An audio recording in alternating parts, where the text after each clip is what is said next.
እንግዲህ በኮንፈረንሱ የተለያዩ ብሔሮችና ብሔረሰቦች ተወካዮች ነበሩበት። ሁላችንም እናውቀው ነው መሰለኝ። ግን ምን አለ የሁሉም ነገር ተወክሎ የአማራው ብሔረሰብ የሚወክል ግን የለም የሚል እንደዚህ አይነት ነገር ይሰማል። እንዴት እናየዋለን? ይሄ ነገር እንዴት ታይታላችሁ? ትግሬው የሚወክል ኦሮሞ የሚወክል ደግሞ የተለያዩ ድርጅቶች ነበሩ፣ ከምባታው፣ ሀዲያው፣ ሲዳማው። ግን የአማራው ግን የለም የሚባል አባባል ስለሚሰማ ይሄ እንዴት እናየዋለን?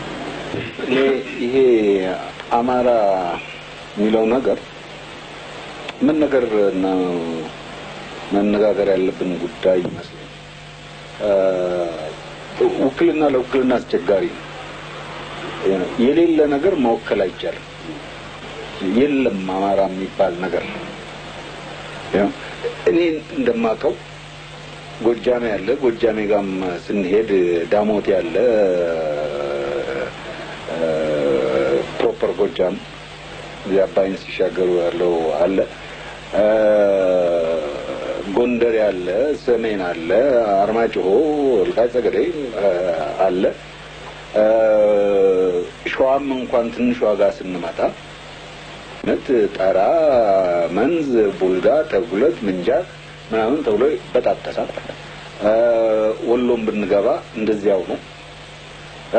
ሰው አይደንቲፋይ የሚያደርገው ያልመጣ ነገር ኢትዮጵያዊ የሆነ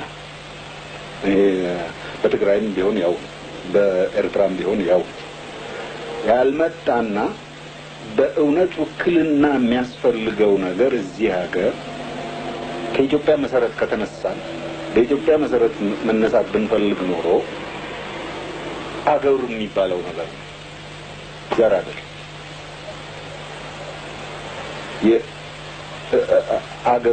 አገሬ የት ነው የሚለው ሰው ሲጠየቅ አገሬ አማራ ነው እንደዚህ ነው የሚል ሰው የለም።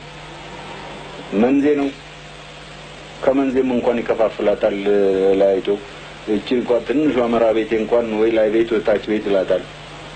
ሷንም እንኳን እና በዚያ ነው ሰው ራሱን ማንነቱን የሚገልጸው በመሬቱ ነው፣ በአካባቢው።